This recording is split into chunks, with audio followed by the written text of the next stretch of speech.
David, have you heard any, I don't know if you want to call it vague or general range of what the top line numbers might be, or what both sides might be seeking? And subsequent to that, I appreciate your breakdown of defense versus non-defense spending.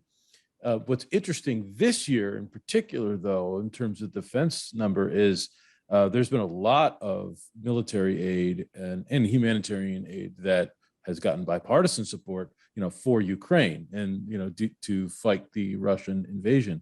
So are there Democrats who are questioning the levels of defense spending when they've already previously voted to hike Pentagon spending that in the form of military aid to Ukraine? Are you seeing that?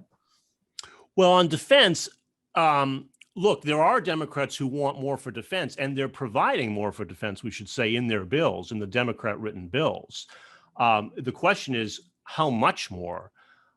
There is bipartisan support for Ukraine. And, they just passed a $40 billion, I think it was, emergency package for Ukraine that's going to hold them a while now. The administration is still releasing in little installments incrementally some of that money. You keep reading about, the next weapons package worth X couple $1 billion that goes out over time. So they're good there. But of course, that's not the bulk of the defense budget. So what you have is, even the House Democrats in their appropriations bills called for something like a 4.5% increase in defense.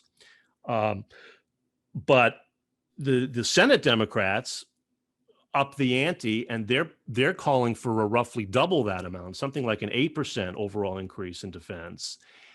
And Republicans say even that's not good enough because with inflation running rampant, well, now it was over 9%. Now it's like 8.5% inflation.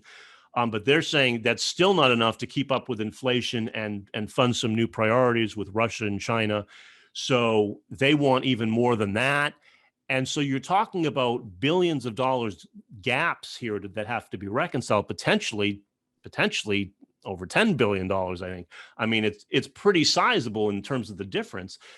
The Senate Armed Services Committee in their defense policy bill, I think, upped the ante again by like $7 billion over what even the appropriations people had. So, and Republicans said that was just a starting point for them. So you see that there's this escalation going on here as to how much more is more. When is enough enough?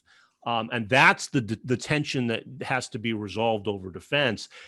And that's the big sticking point, because until they can settle on that, you can't get an overall bipartisan agreement on spending levels. So that's what's impacting the top line number more than anything, because the appropriations dollars for defense are so much larger compared to well, the top line number, yes, but the top line number I don't think is as much at issue. It's going to be roughly rounded off $1.7 trillion. I think is generally the figure everybody's been using. When Republicans say they want to increase defense, it doesn't mean they want to increase the total discretionary spending pie. They want to increase defense by cutting non-defense. So the top line number would still stay around the same level, I think. It's just how do you divvy up the pie is the battle. How much should go to defense versus non-defense?